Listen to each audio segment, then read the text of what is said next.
You're listening to an Airwave Media Podcast. This episode is brought to you by Fox One. Watch all 104 matches of the FIFA World Cup live in 4K for just $19.99 a month with 3 days free. Build your own multi-view, choose up to 3 streams, and follow player spotlights. Stay on top of every moment with live stats, highlights, and instant replays. The FIFA World Cup, streaming live on Fox One. Offers are subject to change. See fox.com for complete terms and conditions.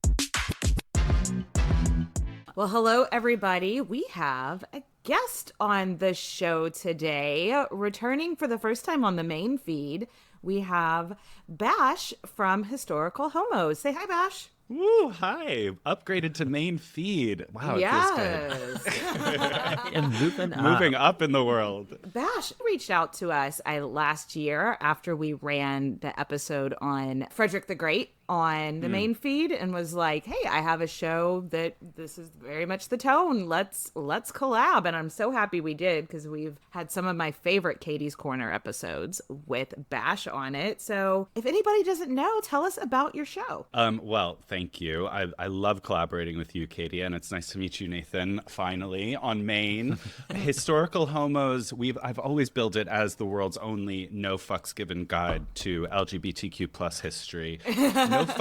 No fucks given is key because I found when I was studying history in school, I found all of these stories about queer people in every millennium, every age, every era, every geography. But it was always through the lens of all of this academic, like dense, research. And what I call sort of the academic intellectual red tape, of like, yes, they had sex with men, but they weren't gay like we are. And you can't call them gay. And I was just like, they can were we just shut roommates. up for a second? Yes. So I was like, we need somebody to just cut through all of that. So that's why I started Historical Homos, because I was like, we need to just talk about this as regular gays and gals for once. Do you have like a sweetheart? Do you have like a favorite? I know we don't want to pick favorites of our topics, but yes, do you we have do. I mean, I have some people that I've been sort of surprised by how much I dislike them, which is actually might be more fun. Like we just did a episode on, which hasn't come out yet, but we just did an episode on Michelangelo, and I was like, you are a disgusting, weird pedophile. He was only into teenage boys. He was really moody and mean. Like, obviously he's a fucking genius artist and blah blah, fine, but he was yada yada yada. He was just a total creep. And I was like, I think we're also in queer history, you have to be okay with not everyone being a hero, Sometimes you're going to come across some fucking weirdo. So yeah, like Michelangelo, Alexander the Great is another one that I'm always like, why are you so great for killing lots of people? I get that you're bisexual, but he's not my president, I'll tell you that. So yeah, there's mostly the men, I guess, that astound me in the depths of their villainy. Virginia Woolf is actually my favorite lesbian because she is a catty bitch. Like, I read all of her letters between her and her girlfriend, Vita Sackville West,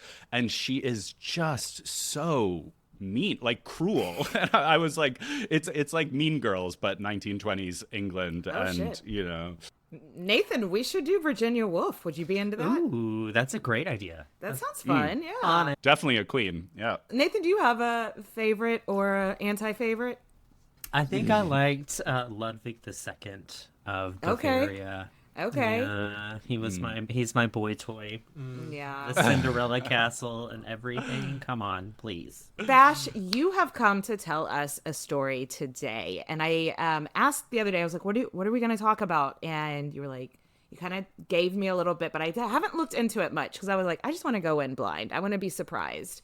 So what are you telling us about today? This is one of my favorite stories. One of the first stories that I came across when I started doing research for Historical Homos. It is the unbelievably wild and weird story of an 18th century French nobleman, spy, soldier, writer, diplomat who, at age 49, publicly transitioned and started living as a woman. The Chevalier d'Eon, originally Charles d'Eon and then Charlotte d'Eon, was probably one of the first people in history to be officially recognized by the state as, a different gender other than the one they were assigned at birth. So it's kind of a milestone in trans history, but even beyond that, just like an amazing story of this person who basically rose from being a kind of low-level noble to best friend of the king, working as a spy, then blackmailing the king.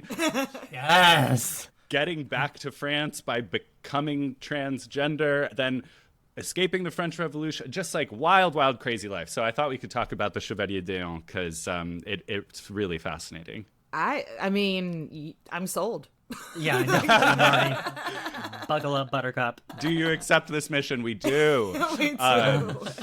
And I mean, the other thing that I love about this story is that it really makes you think differently about what like trans might have meant in 300 years ago. Because obviously it has existed for time immemorial, just like being gay has and all that. But these things exist in different ways, right? Because the times be a change in. What we're gonna get to is kind of weird in the reason that Charles decided to transition. So stick with me. Okay. We'll start with the fun stuff, the spycraft, the being a war hero, all of that before we get to the transition. And Katie, that I love this century, the 18th century in France. This is my jam. I do love it because I get to do my obnoxious French accent as well. So I thought I would. You know what? Now that you're saying it, you have broken out that obnoxious French accent every time. Every time we've talked, you've been like, I'm so sorry. I can't help it. I can't help it. But I thought I would begin with Charles's full nobleman name that he got when he was born in 1728. Okay, here we go. Let's see if I can even do it all in one breath. Charles Geneviève Louis Auguste André Timothée d'Eon de Beaumont. And that's just sort of his name. And he goes by Charlie. And he's yeah. And he goes by Kitty Cat. So Charles is born, that ridiculous name, to this sort of low-ranking noble family, as I mentioned. He's born in 1728, so he lives from 1728 to 1810, like pretty much the entire all the good parts of the 18th century. And he's a really kind of shy, quiet, sickly at first, and then very studious kid. So he's basically a huge nerd, but it sort of pays off because he spends all of his time reading, writing, and fencing, which will become important later, and becomes really, really good at all three. So eventually when he goes to Paris, when he hits Paris and starts kind of, networking, as you do when you're in your early 20s in Paris, he has all of the like kind of, intellectual goods in order to circulate in the right salon and all of that. And he meets this guy named the Prince de Conti, which sounds deliciously like the Prince of Conti. I'm going to start calling you Nathan, the Prince of Conti. And I will love every minute of it, please. And the Prince of Conti is important because he becomes his patron. He becomes Charles's patron, and this is how Charles gets to meet King Louis XV. Now, this should be a sort of nice moment in his career. It's a pretty fucked up meet cute because they meet at a masquerade where everybody is in drag. And because Charles is this sort of slight little, live fencer reader boy, he looks really good, really convincing in drag. He passes. And he also has a very high-pitched voice. So Louis XV, who is a famous womanizer, thinks that he is a woman and starts putting the moves on him. I love this. And Charles is like, okay, well, I guess I should go along with this because my entire career is on the line. And they're basically, I guess he's sort of seeing who's going to cry uncle first before Louis XV is like, please take off your enormous dress. And at that moment, there's a moment where Charles is like, okay, wait. Actually, I'm a guy.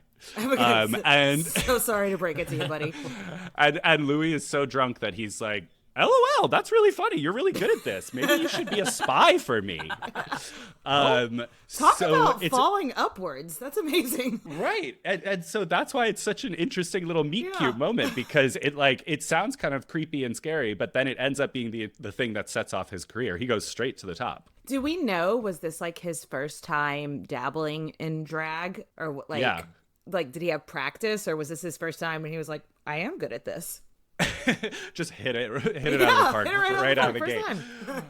That's such a good question, and one that I've never asked. I think that drag masquerades were so common that it was likely that he probably had done it before. He already had a dress. Actually, it might, but we don't know. It might. I mean, it was very common for noblemen to have like dresses made for them to go to these things. Okay. So maybe he had, but like he's pretty young, so it's also likely that this was just, you know, landing the big role on the first audition. So basically, this sets off his career, and Louis XV is like, okay, I love that you can play a woman really well. Would you mind going? First of all, do you want to be part of my secret spy network? Because it's not like at the time there's no like CIA, right? Like there's no state secret service. Everyone, all the noblemen actually just run, and women actually run their own little spy networks. So it's kind of very Game of Thrones in that way. And the king is no exception. He has his own private spy network that his council doesn't know anything about. It's called, wait for it, The King's Secret. Incredible code name. Totally not obvious name. Yeah. So the king basically says to Charles, will you dress up as a girl and go infiltrate the Russian court, because I need to convince Empress Elizabeth to help me get the Prince of Conti, my cousin, on the Polish throne. It's all a complicated story that does not matter that much. But it's basically his big first job. And whether he actually went in drag for this mission or just, you know, dressed as a man, we can't really say for sure. But he does go to the Russian court. He's like 25 or something at the time. And he basically becomes best friends with Empress Elizabeth, who, spoiler alert, also loves a drag masquerade ball, and is just having the time of his life, like negotiating behind the scenes with her, and eventually gets a contract done, or what's it called when it's governments? Treaty. He gets a treaty. He gets a treaty drawn up between France and Russia saying, we will be on each other's side, we'll help get Prince of Conti on the Polish throne, all of this stuff. And by the end of like a couple of years, he's done that, and Charles rides back from Russia to France himself to deliver the treaty signed by Empress Elizabeth's hand into Louis's hands. So this is very good. He's doing a great job, sweetie. He then trades this win for a role in the military. Because basically, if you were a nobleman that didn't have a lot of money, you only have a couple of options in order to make money in 18th century France. You have to like get a post in the government, go into the church, or get something in the military. So he's used this like spy side quest to get himself a captain role.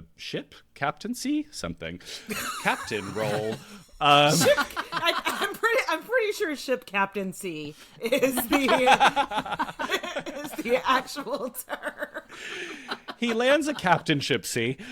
But no, I love the career trajectory. Like, okay, I'm gonna start being a king's spy to get myself into the military. Like, should it be the other way around? I know, but hey, love it. Ship captaincy. But he's very finally a ship captaincy. He's very Charles is very canny. Like, he's very, very smart as well. I'm not sure I played that up quite enough. He's a major intellectual. Apparently, when Voltaire met him, he said, I just met the most brilliant person of the century.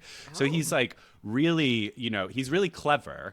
And he uses this relationship with Louis for all it's worth.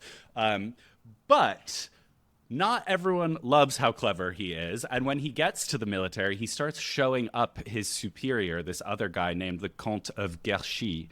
And basically, D'Eon has this moment, one battle where he rides across a field while there's, gunfire happening all over the place and saves all of these supplies and all of this ammunition for the French army. And he basically gets the equivalent of a Purple Heart for his bravery. This is all during the 7 Years' War, which, by the way, went terribly for France. So not sure how much the Purple Heart in the 7 Years' War on the French side actually means, but apparently they gave it out for things like this, like saving bullets, because they really needed it. So... Was the 7 Years' War against England? Who was Yes. the 7 Years' So, War against? I just assume mean, it's it's France one of it's the- against England. Yeah, they're always fighting. Totally. Historically, probably, yeah. It was kind of the first world war in Europe, because basically France and England and all these other ones were fighting about their colonial holdings all over the place. So it goes very poorly for France. I think France loses Canada at this point, and a bunch of island, goes very poorly for poor imperialist bastards. Like you lost that island. That sucks. So it's terrible news for France, but Deon somehow comes off really well and transitions his role again now to become an ambassador to England, and he goes over to England where he can basically help Louis negotiate terms and try to save France from the wreckage. So he's in England. I think it's the 1760s now. 7 Years' War ends in 1763. And basically he goes back to his conniving spy ways in London and starts working with the English diplomats there. There's this story where he gets one of them, a Mr. Wood, blisteringly drunk on his very own Burgundy family vineyard white wine. And while Mr. Wood and some other French lackey are, making out in the corner, Deon swipes all of the papers from Mr. Wood's briefcase or whatever they had at the time and copies out everything from all the notes about all of England's negotiating positions and delivers it straight to Louis. So he's basically like being super helpful once again and has this like direct relationship with the king. So again, very, very canny, very clever. I watch a lot of like spy shows and, I'm just realizing that they've all been like from more modern day. So you would take a picture of the notes or whatever. I'd never really thought about like in history having to like by hand copy like what you're seeing. Like This would be such a good like Netflix series, right? Like know. a trans spy, Yeah. like that. Come on, Keep it between us. Cut that out of the episode. No, anyone who can make it, please make it. I so agree. I think it's an amazing story.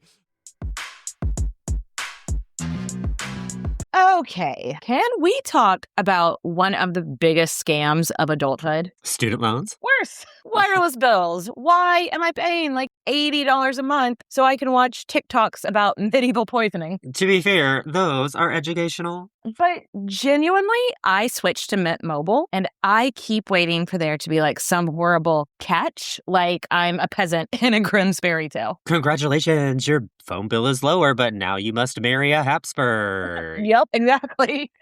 But there wasn't a catch. Mint Mobile gives you premium wireless starting at $15 a month. Unlimited talk, text, data, fast coverage on the nation's largest 5G network, and you can keep your same phone, your same number. Which honestly feels fake. I know. And you choose between 3, 6, or 12-month plans. So you can finally stop having a monthly phone bill lurking in the shadows like Rasputin. Nothing should have more power over your life than Rasputin. No. So ditch the overpriced wireless and get 3 months of premium wireless service for $15 a month. To get your new wireless plan for just $15 a month, go to mintmobile.com/queens. That's mintmobile.com/queens. Cut your wireless bill to $15 a month at mintmobile.com/queens. That's it. There's no catch. Unlike literally every royal marriage we've ever discussed, $45 upfront payment required, equivalent to $15 a month. New customers on first 3-month plan only. Speed slower above 40 gigabytes on unlimited plan. Additional taxes, fees, and restrictions apply. See Mint Mobile for details. The 2-week pay period, invented in 1938 and still making us wait until daily pay, where everyone can access their money on demand. This is the future of pay. Learn more at dailypay.com. Transfer fee may apply.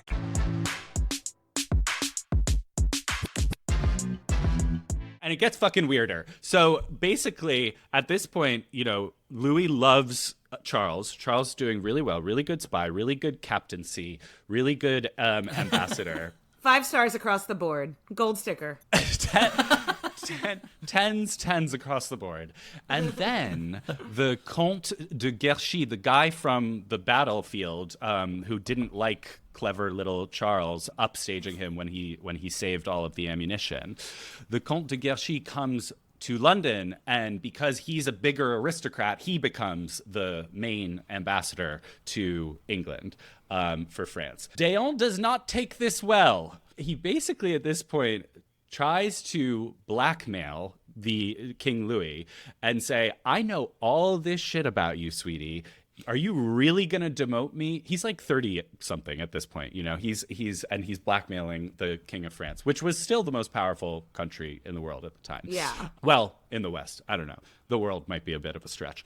But he has this moment where he says, you were asking me to be a spy. You were asking me to plan a little revenge invasion of Britain, weren't you? To get back at them for the 7 Years' War for stealing all of our sugar plantation islands and Canada.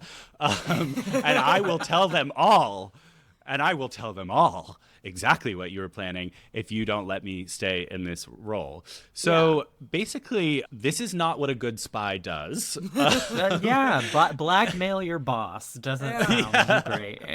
And Louis is sort of like, okay, I guess I didn't really realize what I had signed up for with this chica. So Louis then says, we got to take him out somehow. But basically, D'Eon kind of like pulls it off and doesn't publish everything, but publishes in the 1760s, again, age 30-something. Yeah, almost 40 at this point.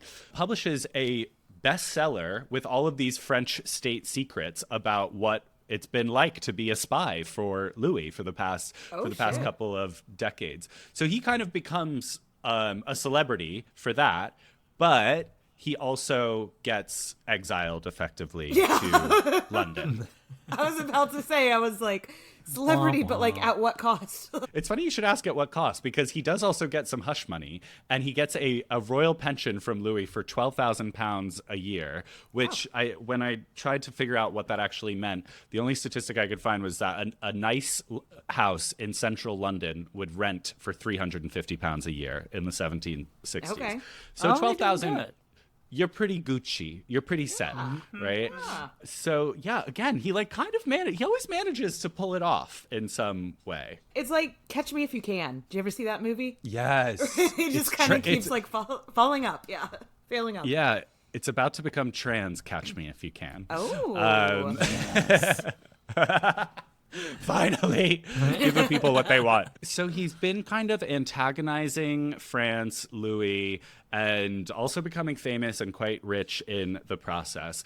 But after a few years in London, Charles D'Eon figures out that he actually doesn't really love being an exile in England. And so he starts, this is where it starts to get very murky, because there's all sorts of rumors and we don't really, it's hard to trace what comes from where. But he starts to circulate the rumor that Charles D'Eon was in fact born Charlotte D'Eon and had been raised as a boy in order to secure her low-ranking noble family's inheritance. So why? I mean, the tongues do wag, right? Like London is famous for, as is Paris, for all of these newspapers and pamphlets and stuff like that. So everyone's having a field day with this new rumor that Charles might be Charlotte. And actually, the rumors get so out of control that even like people start betting on the London Stock Exchange. London Stock Exchange apparently used to be like that new one that we have now. What's it called? Polymarket, where you could just bet about anything. It wasn't just like stocks in companies. So there's a bet on the London Stock Exchange at one point to the tune of £60,000 in contemporary currency, which is millions and millions today. Yeah. About what gender Déon was. What the and fuck? so yeah, Yeah, right. that's episode 4 of the Netflix series. Did he ever like make any kind of statement about it? Like, or do you think maybe he was like enjoying the attention? Well, What's his sign? Did you know his birthday? Oh shit, let's look it up right now. This Please motherfucker's say a it's Leo. Gemini. No, October 5th. So Libra? That's Libra. Okay. Libras are fancy. They like the fancy shit. She knew what she was setting out to do, and she got it.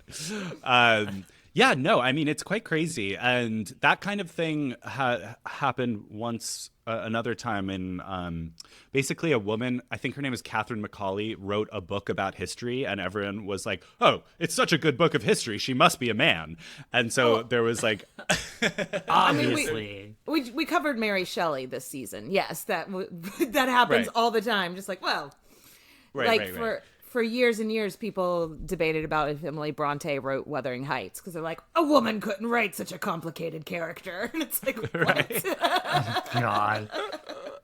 So I don't know if that one was on the stock exchange. So I don't know how unique this was, but I think it was insane. pretty fucking unique. And basically, to answer your question, Déon, like canny PR maven that she was sort of like happy to let the rumors go as wild as possible because it was only increasing her chances of getting this story back to France, where she was hoping that it would basically give her an excuse to be repatriated. So I think the thinking was like, if I'm actually a woman, then I can't be convicted of treason, and therefore they will, because for some reason women can't be.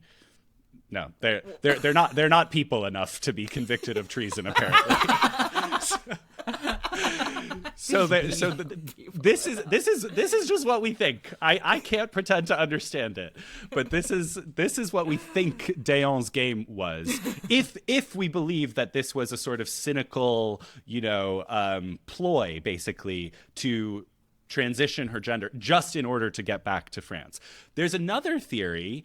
The other theory actually speaks to what you said, Katie, of maybe she just thought this would be a good rumor that she could make some money off of. Yeah. And she was inflating all of the scandal in order to cash in. But we don't have any evidence that she ever did profit from it. Okay. And also that would be a pretty big gamble, and so to like base something as big as transitioning your entire gender for. Because what's interesting is that after Charlotte gets back to France, and she will get back to France, she lives the rest of her life as a woman. She never goes back to living or presenting as a man. So the theory that... But two things could be true. She could be actually transitioning and also wanting the attention. It's happened before. Yes.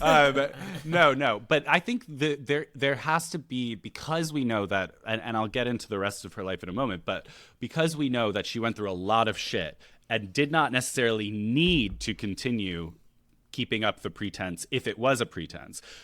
Scholars do believe that this was a really personal shift in Déon's life. So like I said, she's a big intellectual, and she was actually a pretty major feminist. So we have a copy of the books that were in her library. A lot of them were about the issue, the querelle des femmes, which was like the issue of women in 18th and 17th century France. And so it seems that she basically came to believe that women were morally superior to men. Hold for applause. Love. Look, she's not getting any arguments from me there. And I guess after a life lived as a sort of swashbuckling soldier, spy, scheming blackmailing man, Charles Déon felt that she could redeem herself by transitioning and becoming Charlotte Déon. So you see like the logic sort of. She basically thought that, this is why I say being trans meant something different back then. She basically thought that if she was a woman, she would suddenly be wiped clean Starting of anew. all her... Yeah. Starting anew. And you know what? She might be right. She might be right. So basically, it's all quite complicated. We can't really know for sure. But eventually, Louis XV, the one that she had blackmailed, does send someone to check her anatomy. Somehow, she convinces this guy named Drouet, that she is anatomically female. And from that point on, the French government considers her to be a woman officially. Louis XV then dies, and Louis XVI, husband of Marie Antoinette, pardons Charlotte d'Eon and says, you can come back to France, but only if you dress as and present as a woman at court and in private life. Court mandated. Court mandated. Dun dun. Yeah. Law and Order 18th century French edition. So she's sort of like, okay, that sounds great. That's exactly what I wanted. So she comes back to France. She doesn't really realize that living and presenting as a woman means she has to dress in the dress of an 18th century noblewoman. So she's not allowed to wear her military uniform from the 7 Years' War. She's not allowed to wear her Purple Heart, her St. Louis cross. Yeah. She's not allowed to, walk around and look like a man in any way. And so there's this very weird thing where it seems like she wanted to transition her gender, but she wanted to do it in her way, right?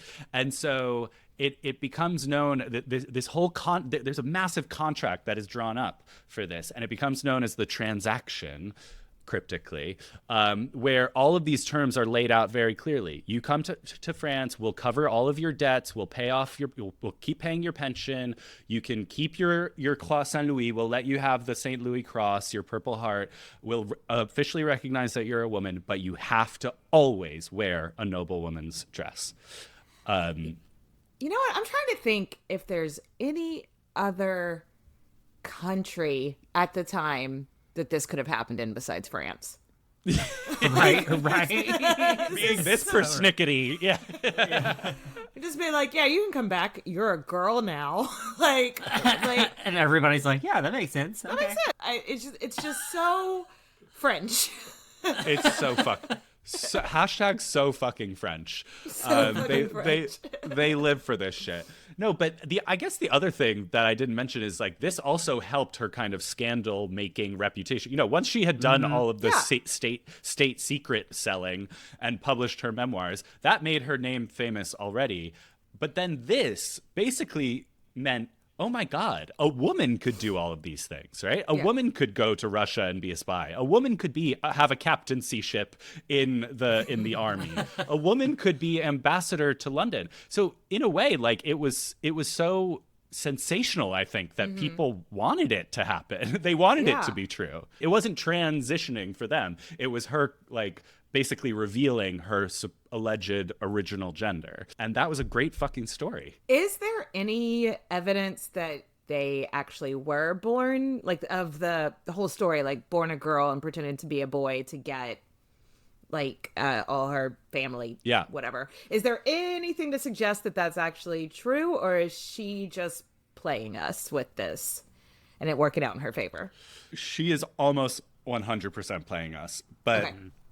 The reason that we say that is because they're when she dies, at the end of her life, she's living with a housekeeper who undresses her and sees her body and reports what she sees, which is an anatomical male, to the police or whoever is handling the situation. But that is actually the only evidence. That's the only firm evidence we have, and that's fairly shaky, and as historical evidence goes, like one random housekeeper said that she's anatomically male. So but D'Eon wanted us to believe that she had been born a woman.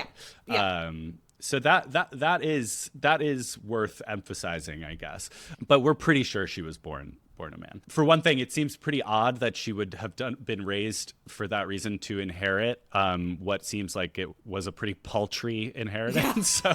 So it's like you're doing a lot for not enough ROI here. Yeah. Like you have to go be a spy. You have to be a soldier. You have to be an ambassador. But we really want to make sure you inherit this tiny house as well. So yeah, I don't know if it all adds up.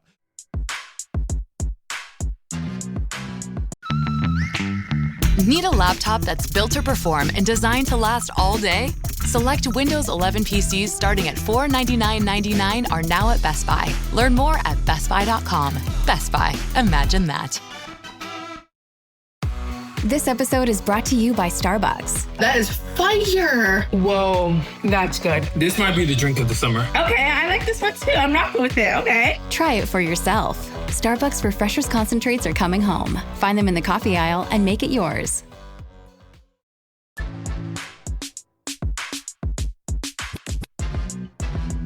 But basically, she comes back to France. Marie Antoinette loves her because Marie Antoinette is like, yes, girl power. We're spies and soldiers too. And so she wants to take care of this kind of feminist icon. She lends her dressmaker. She buys her a full new suite of dresses or whatever it's called. What do you call that? I don't dresses. Just a bunch of dresses. A trove. A wardrobe? A chest? A wardrobe. A wardrobe. Thank you. That's what I was looking for. A gaggle of dresses. A murder of dresses. Yeah. Very good. So she gets this like amazing, really expensive new wardrobe, corsets, all of the stuff. But of course she fucking hates it. And when she goes and is presented at court for the first time at Versailles, this is like a big, big event. The newspapers have been running all of these illustrations of her as like half man, half woman.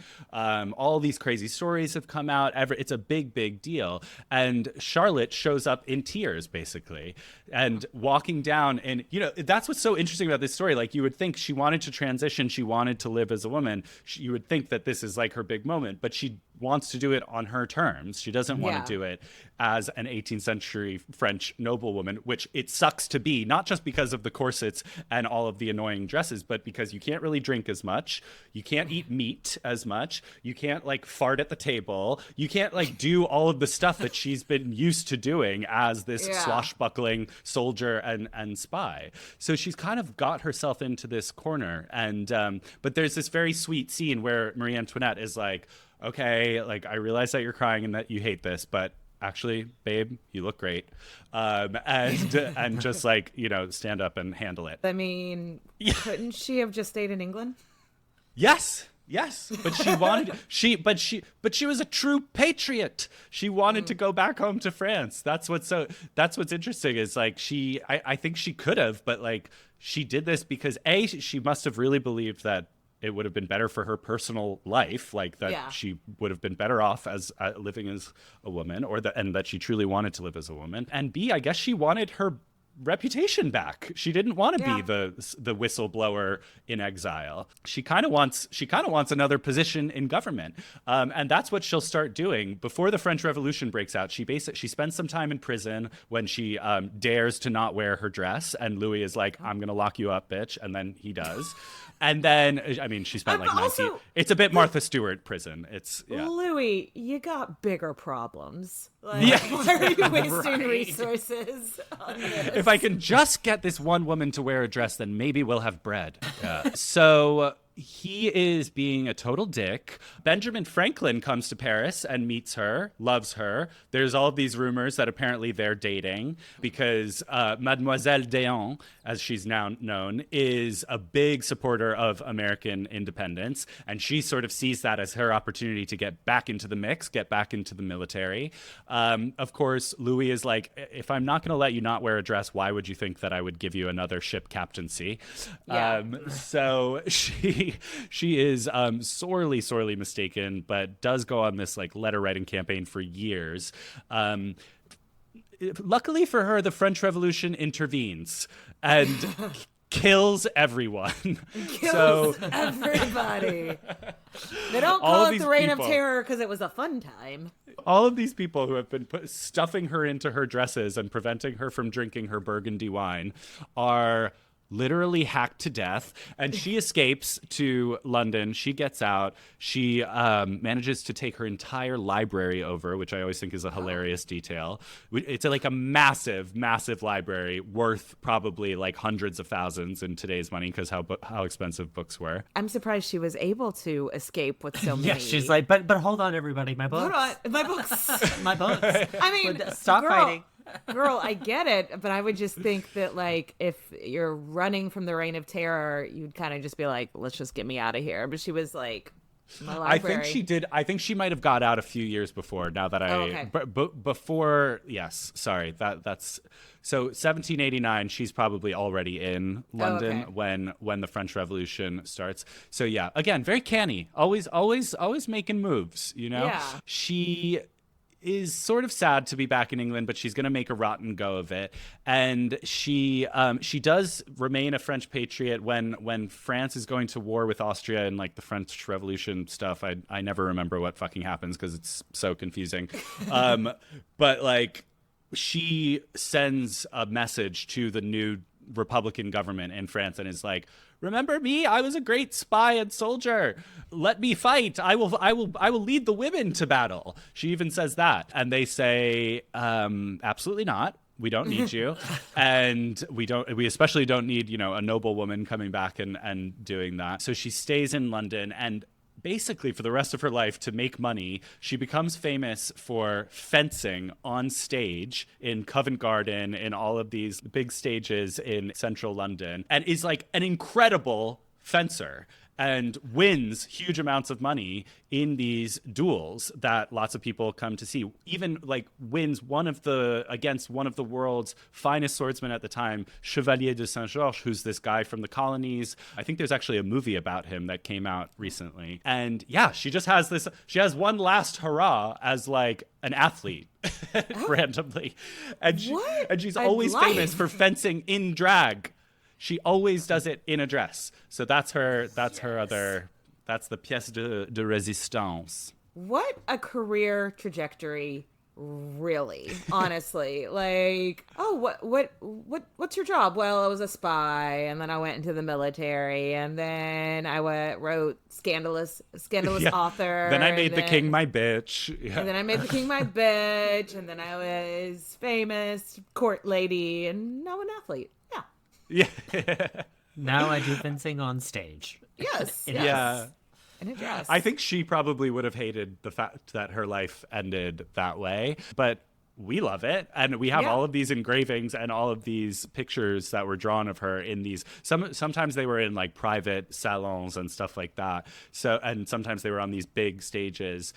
So she kind of spends the last 20 years of her life doing that until she's injured, I think at the age of like 70 or something ridiculous. And she's like, okay, maybe I'll sit down now.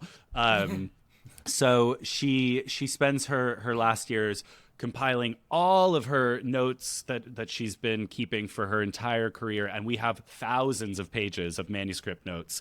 So it's like she has like a really well documented life, but it's all documented according to her narrative. So there's it's quite a tricky archive to unreliable go through. Narrator.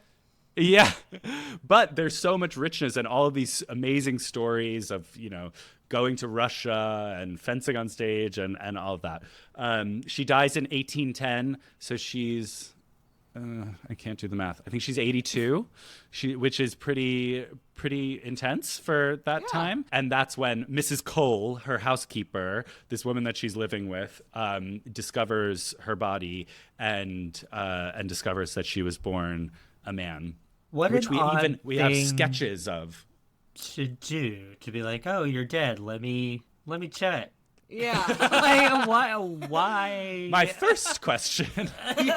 Why is that your first thing? To be fair to Mrs. Cole, I think she was like cleaning the body. Like I think that was something that you did like before the Undertaker came or something. But yeah, it seems like it happened pretty quick.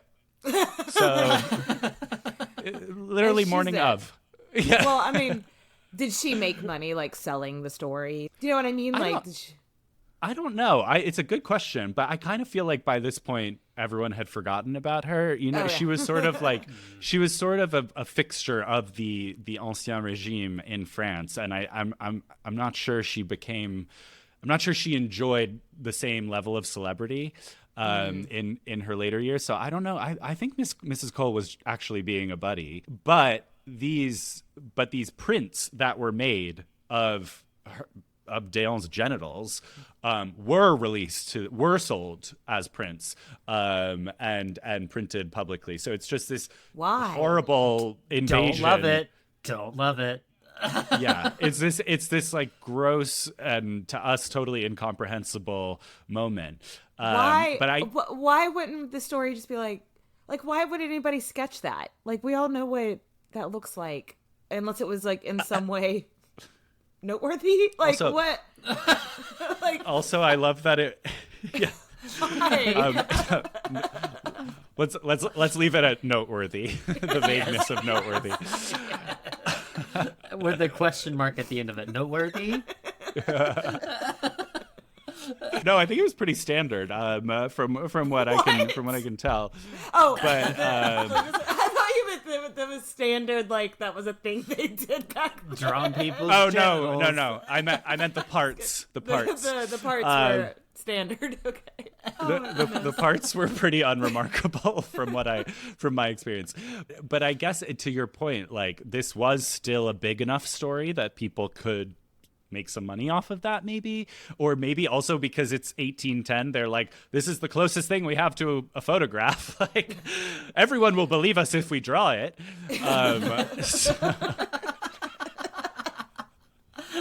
So not a great end. No. But she does kind of have a comeback when people are starting to talk about transgenderism in the Victorian period. This guy Havelock Ellis, who was sort of gay or bisexual, coined a term to describe gender dysphoria, a version of gender dysphoria that he called Aeonism, in honor of Mademoiselle D'Eon. And I think in the UK, there's still a society called the Beaumont Society, which is his original noble family name, which was like the first trans rights society in the UK. Wow. And Cool. they're still going strong. So D'Eon does have a trans legacy. That is such a fascinating story, and I've never heard of this person at all. And so no one has. Yeah, that was a really cool story. I mean, I'm sorry that sorry about the sketches, but like the weird that weird moment, but yeah. Sorry I brought it up, guys. No, I love it. I feel like every time we've talked, you've always told me some like really fascinating story. So listeners, y'all definitely need to go check out Historical Homos. Bash, tell them like where they can find you. Oh yeah, you can find us everywhere. Just search Historical Homos on Spotify, on Apple Podcasts. You can find us on Instagram at historical.homos. It's the only social media I can bear using anymore. Yeah. Do you guys do TikTok? I just can't. I cannot. I like, yeah, sometimes I'll put clips on there, and sometimes I'm just like, I really feel like talking about something today. But I used to do TikToks a lot. I had a video blow up and about what's her name, the pirate lady, the pirate French lady. French lady. It'll come to me, yeah. And it's like, because typically it'll just show it to maybe 10,000 people in like our kind of niche, women in history. And this video kind of blew up. And so it got sent to straight men, I guess. And so like people were commenting like, is she hot? I can't decide. And then like coming back later and being like, no, I don't think so. And I'm just like, what? Wow. Well, one, how do you, you'll have a lot of time in your day. So after that, I was like, I don't want to be on TikTok anymore. Fuck that. I know. And it's always a guy that looks like a thumb. Yes, I know. It always is. Always. You have no right, sir. Yeah. God, talk about not noteworthy.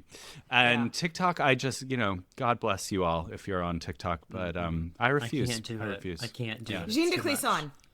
The pirate, French pirate lady. Yeah. Do you know Jean de Clisson's story? She was, we have 2 episodes on her. She was from Brittany. She's called the Lioness of Brittany.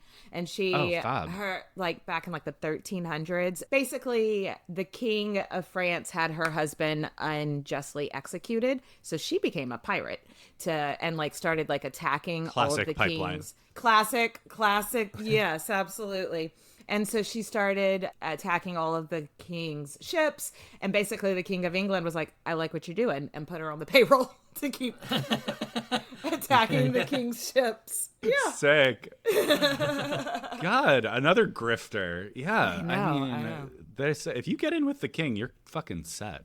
Yeah, absolutely. Maybe a lesson for our times. Well, this was awesome. I should call Trump. Hey. You do that. You do that. Don't tell them what you'll have to do. And you do that. Yeah. But no, this was a really cool episode. It's always fun when you come on. So thank you so much for sharing your story time with us today. I'm so glad. Thank you for having me. And everyone, remember Mademoiselle Déon for the rest of your days. Yes. Yes. All right. Well, y'all have an amazing week. Cheers, bitches. Cheers. Do you find it hard to sleep at night? Then the Sleep Cove podcast can help you. Hi, I'm Christopher Fitton, the voice and clinical hypnotherapist behind Sleep Cove. Sleep Cove features sleep hypnosis, meditations, and bedtime stories, all designed to help those of you who struggle at night to achieve a restful and peaceful night's sleep. Search for Sleep Cove on Apple Podcasts or Spotify and see why Sleep Cove helps millions of people sleep deeply all night